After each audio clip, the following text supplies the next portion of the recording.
King Abdullah II of Jordan belongs to a royal lineage whose history has profoundly shaped Middle Eastern politics. His great-grandfather, Sharif Hussein bin Ali, played a pivotal role during World War I by engaging in secret negotiations with the British government. Known in history as the McMahon-Hussein Correspondence, Sharif Hussein led the Arab revolt against the Ottoman Empire after being promised by the British that he would be made the king of the Arabs in return for supporting them. His sons cooperated with British forces against the Ottomans, believing it would secure Arab independence. However, the outcome of that revolt was far different from what was promised. The regions of Syria, Hejaz, and Palestine came under Western influence, and by 1924 the Ottoman Caliphate was completely abolished. Later, Britain appointed Sharif Hussein's son Abdullah as ruler of Jordan, establishing what became known as the Hashemite Kingdom, a monarchy that still rules the country today. In 1994, Jordan signed the Wadi Araba peace treaty with Israel, becoming the second Arab nation after Egypt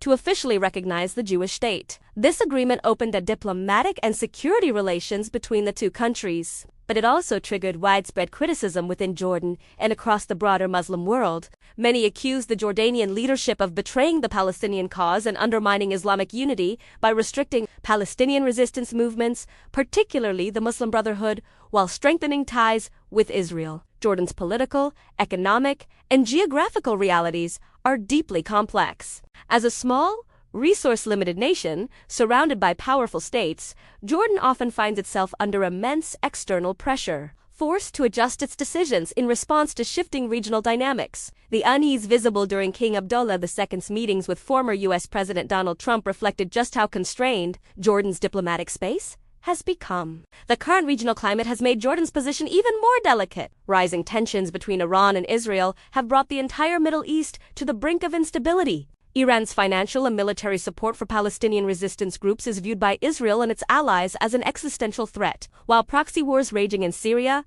Lebanon, Iraq, and the Persian Gulf continue to escalate the situation. Jordan now faces a dual burden.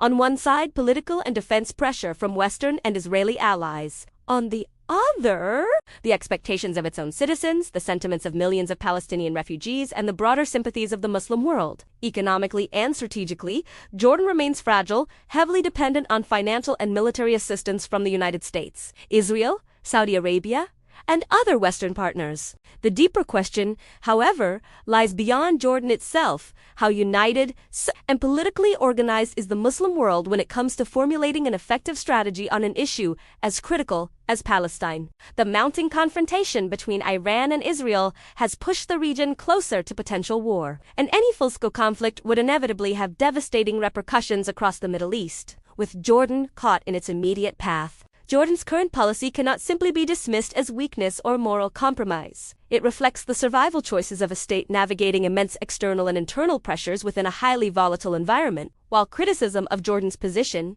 is understandable, blaming it alone oversimplifies the far deeper crisis that engulfs the Muslim world. The real problem lies in the disunity of its leadership, the lack of collective vision, and the failure of diplomatic coordination. Without strategic unity, mutual trust, and decisive action, the Muslim world remains fragmented, reactive, and unable to defend its shared causes. In truth, Jordan's predicament mirrors the broader paralysis of the Islamic world, a struggle between idealism and pragmatism, moral conviction and political survival, a reflection of how the absence of unity and strong leadership continues to weaken the collective voice of more than 1 billion people.